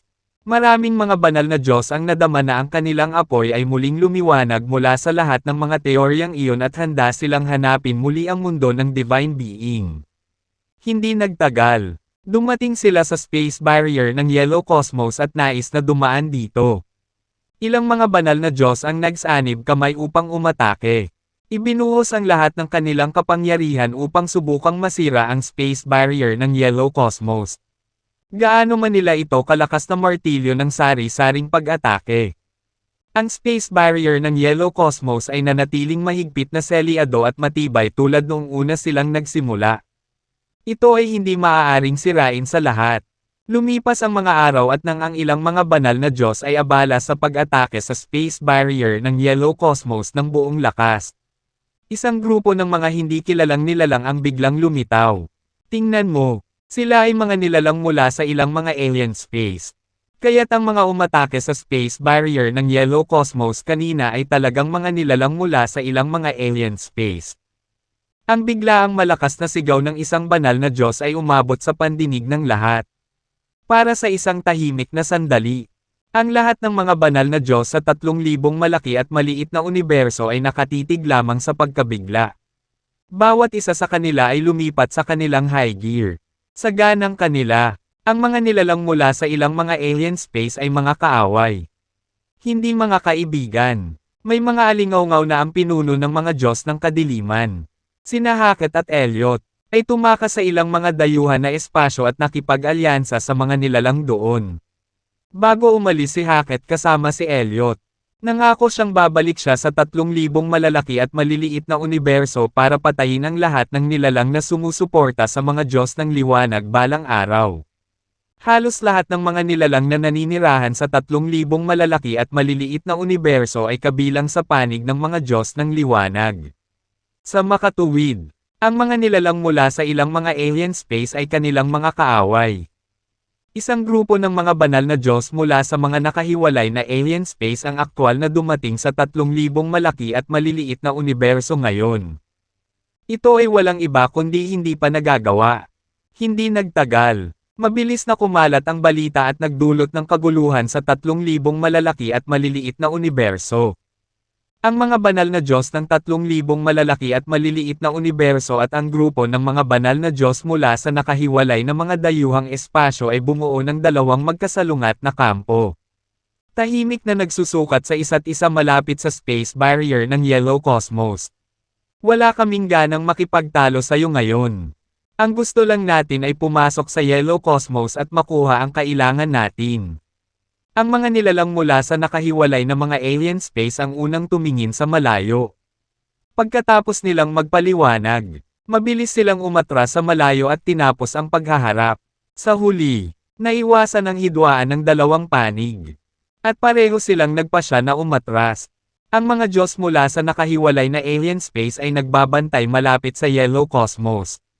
Nagpatuloy sila sa paghahanap ng mga mahihinang lugar sa space barrier at sinubukang makalusot sa pamamagitan ng puwersa at pumasok sa cosmos.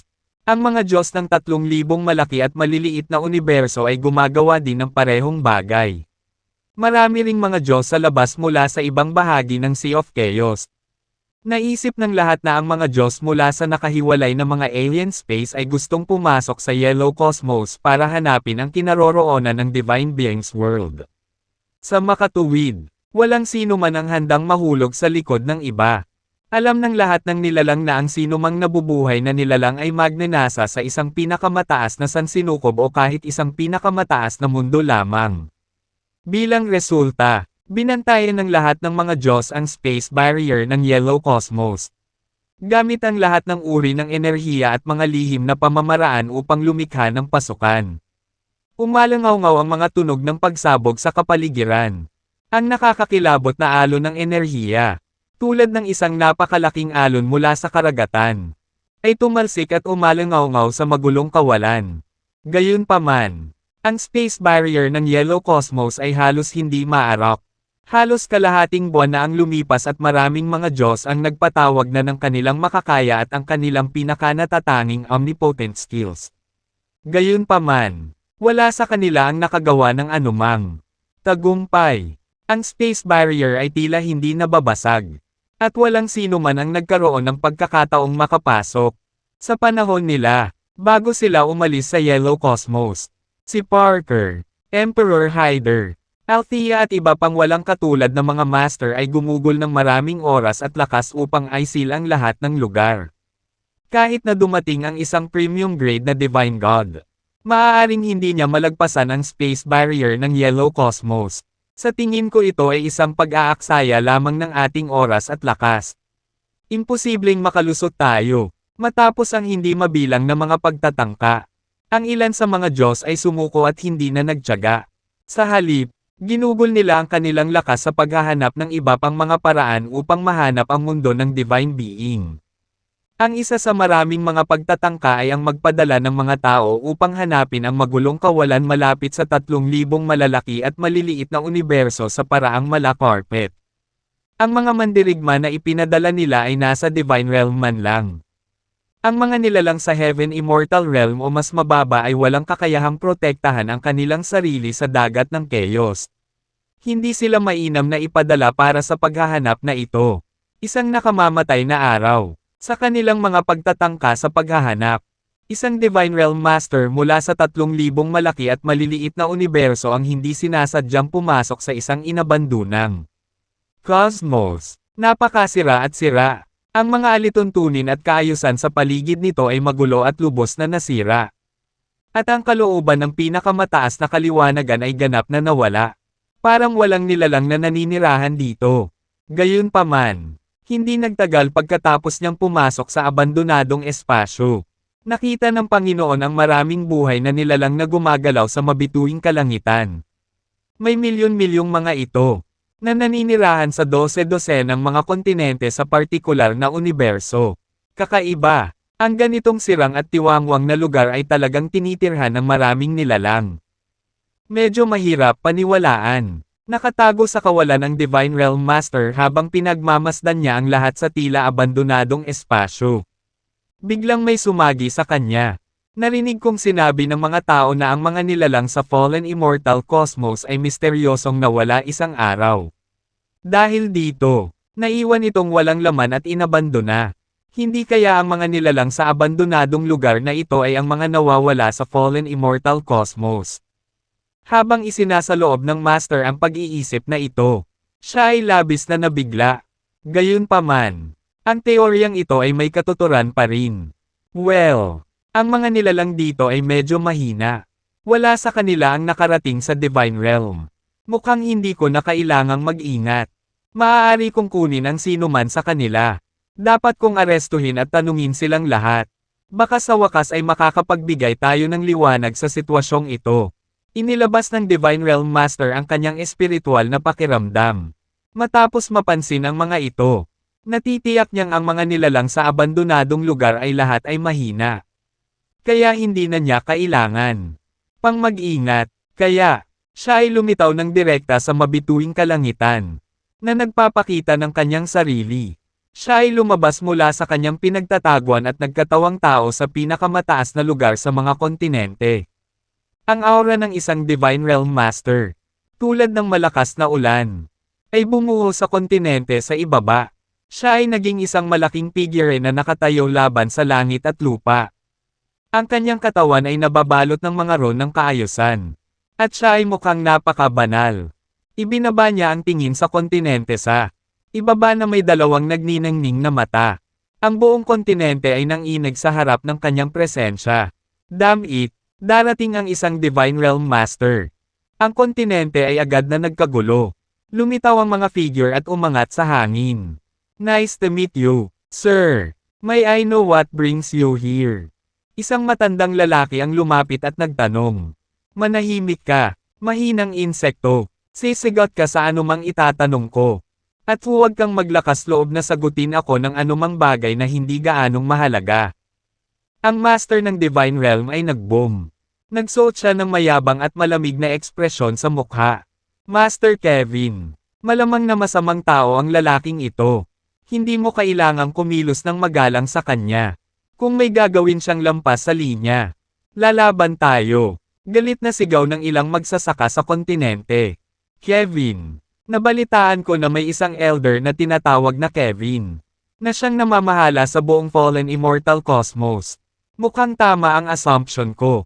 Kayong mga bug ay talagang nabibilang sa fallen immortal cosmos.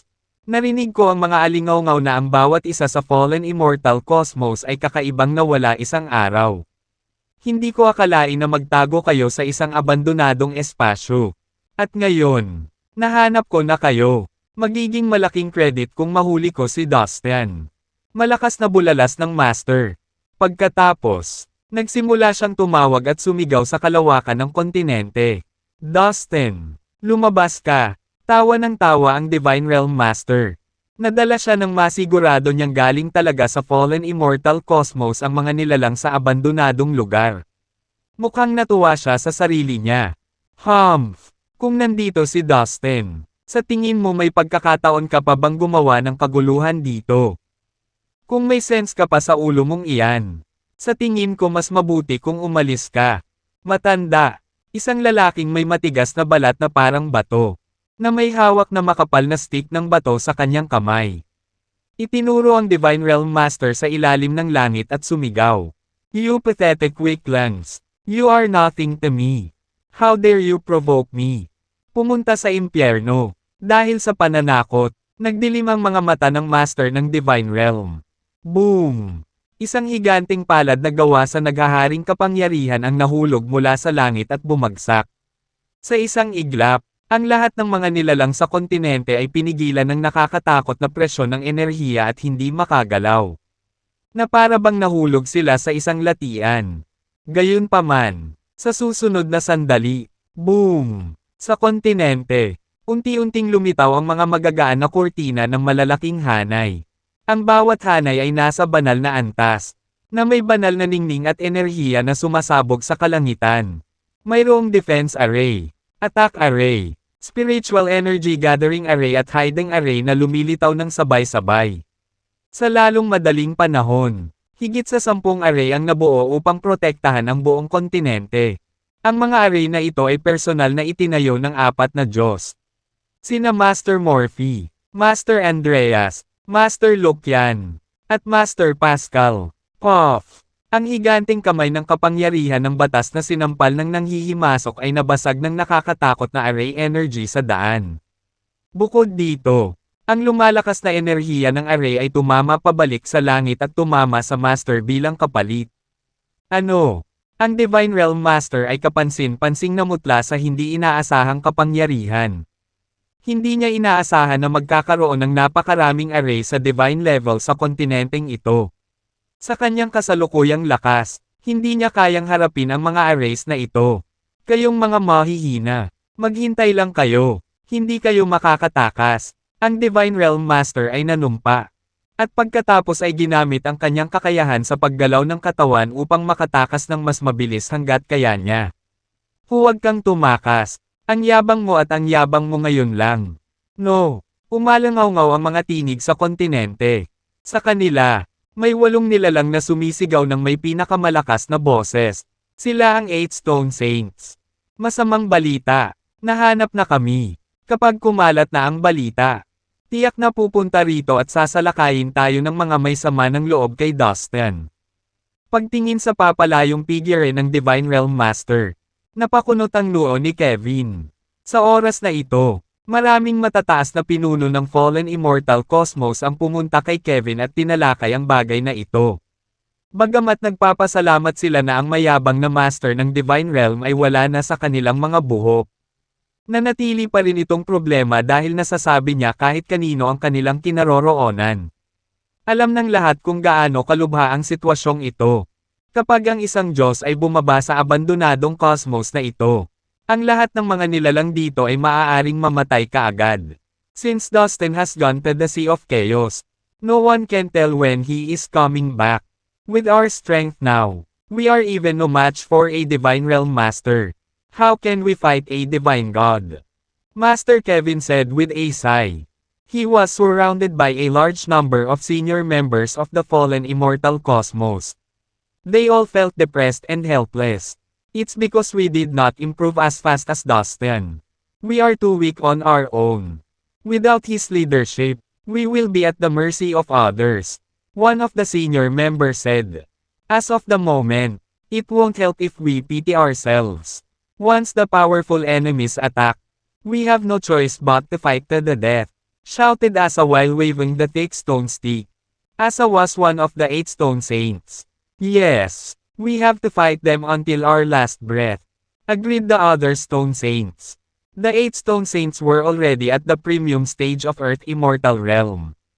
It was all because of Dustin, who gave them a lot of high-grade pills, natural treasures, and secret manuals about cultivation methods. The spirit of Holy Stone race was born with extraordinary talent from nature.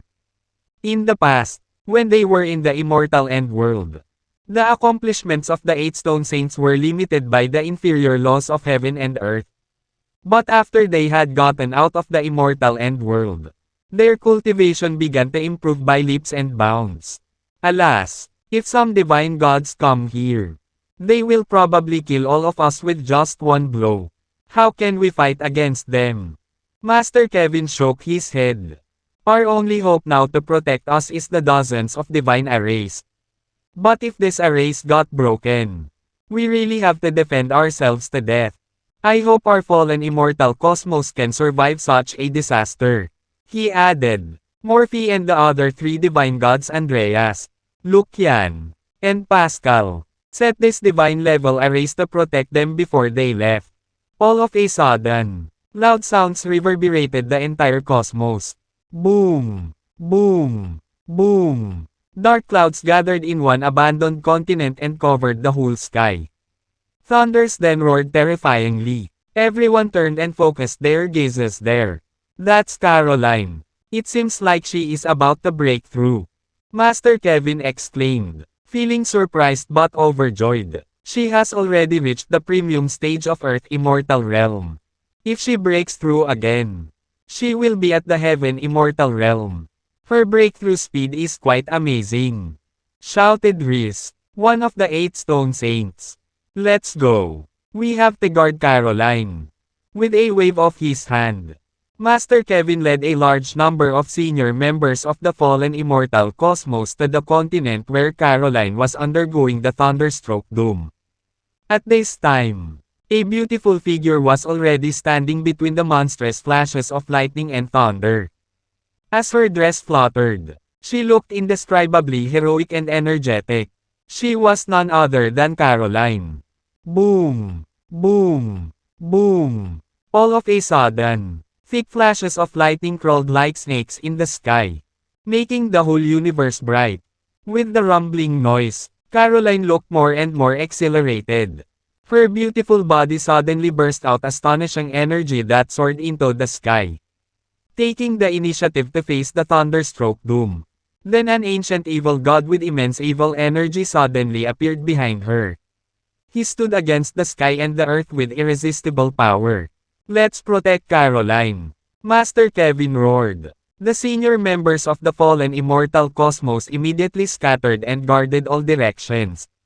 Since Caroline was Dustin's wife, they must protect her with all their might. They would never allow anything to harm her.